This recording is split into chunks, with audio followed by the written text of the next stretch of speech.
Hey guys, it's Coach Mike Ryan from Fastball USA here once again from Schaumburg, Illinois, just outside of Chicago. You can check out our website at fastballusa.com. Today's topic, is your kid late? Is your kid indecisive at the plate? What's going on? Why is that happening? And now if you're a coach, you may have a few players with this scenario or situation. So let me start with this, is oftentimes when guys are late and or indecisive or a combination of both, where they're taking too many pitches early in the count, or when they swing and miss late, or they're not taking aggressive swings. Oftentimes, it's simply their mindset. At Fastball USA, we talk about becoming a yes hitter. A yes hitter is a hitter who's committed to hitting the ball before the ball ever comes out of the pitcher's hand. They are in what we call yes mode. They're yes, yes, yes, and if the ball is out of the zone, then they try to stop their swing, and then it's no. So it's yes, yes, yes, yes, no, as opposed to let me see, and then, oh yeah, I'm going to swing. So being a great yes hitter is really putting the hitter into elite mode. That's where the big leaguers got to be if they're going to hit a 90, 95, 100 mile an hour fastball. They can't see the ball out of Aroldis Chapman's hand and then go, let me see, am I going to swing at this pitch? No, they've got to be already committed to swinging at the pitch and then try to stop if they need to. So you don't realize this, but all of your hitters probably are yes hitters. The problem is they're yes hitters in batting practice. In other words, you're throwing batting practice and they've already determined, I'm swinging. Why? Because they know coach is going to throw a strike and I know I'm going to swing before it happens. Now, here's what happens. We go to a game, the breakdown is this. Now we're telling our hitters, hey, get a good pitch to hit. Wait, don't swing at the bad pitches. Okay, think about the disconnect. Batting practice, very rarely we throw in bad pitches, right? And the hitters are just swing. Now we get in a game and we're saying, hey, get a good pitch to hit. So the hitters in a game often are, let me see if I like it, then I decide to swing. All of you would agree that it'd be a lot harder to hit high velocity pitchers like this. You're going to be late.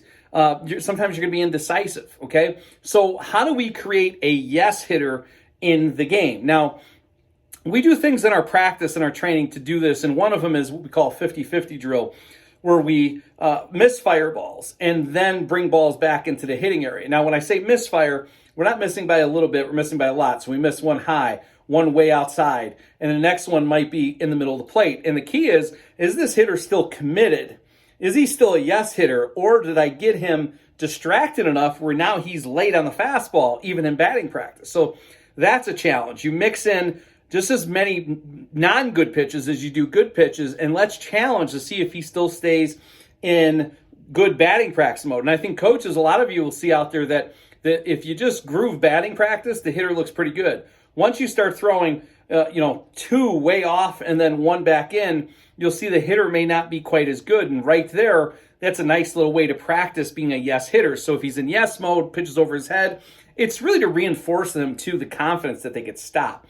But the second thing is this, and I want you to consider this, is how about getting them to swing at pitches that are all the pitches that are strike? Meaning what we've done in the past in with our team program is we've said, okay, we're going to a no called strike rule, meaning no take rule on called strikes. It's a no take rule. We cannot take a pitch that is a called strike. And if it's a strike, our team will go down to do 5 push-ups anytime a team member takes a called strike. On a fastball, we don't do it on breaking balls.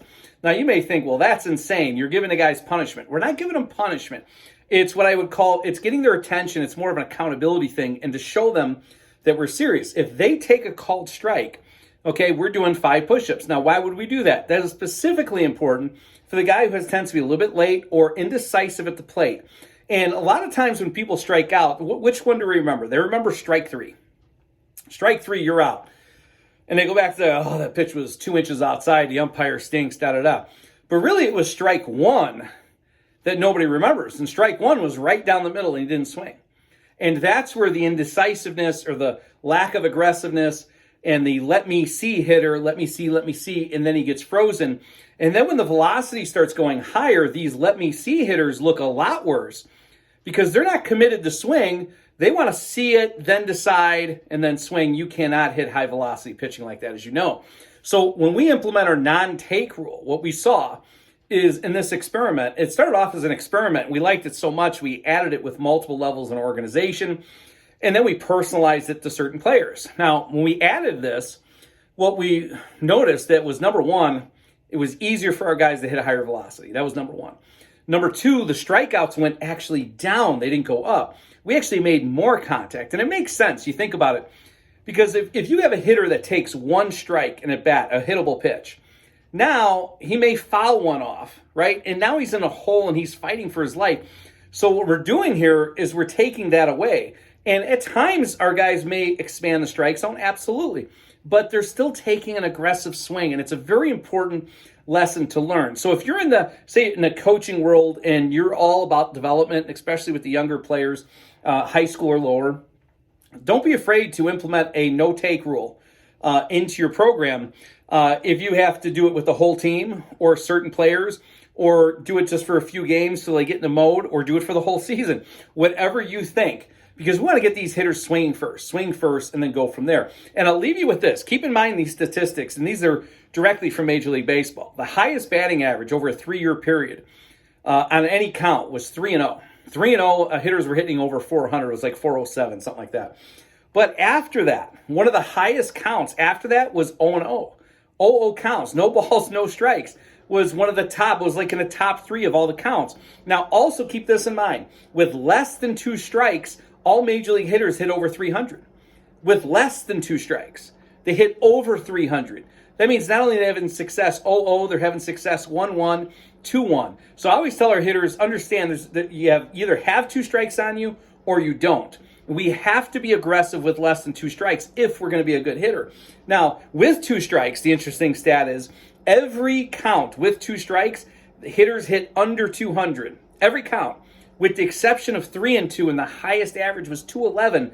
I mean, on average, it was 211. That was the highest of the 2 strike counts. Everybody else was the average was sub 200 with 2 strikes. So what does this tell us? When we have coaches out there telling us, take to a strike, take the first pitch, I get that there's times where that might be important. But for the most part, if we're trying to develop hitters in this country, we've got to get hitters aggressive and swing often and be aggressive with those swings. If we're going to hit higher velocity, which, by the way, that is something scouts look for, is guys who can handle higher velocity. You're not going to be a high velocity hitter by being indecisive, let me see if I like it, and then deciding. You've got to be a yes hitter. You have to take the yes hitter mindset from batting practice and transfer it to the game. One way to do that is to implement the no-take rule on called strikes. If you have any questions about any of this, shoot me an email, fastballusa@hotmail.com, or go to my website, fastballusa.com. We also have camps throughout the year from players around the country, as well as here locally in the Chicago area come. So check it out, and if you have any questions, please let me know.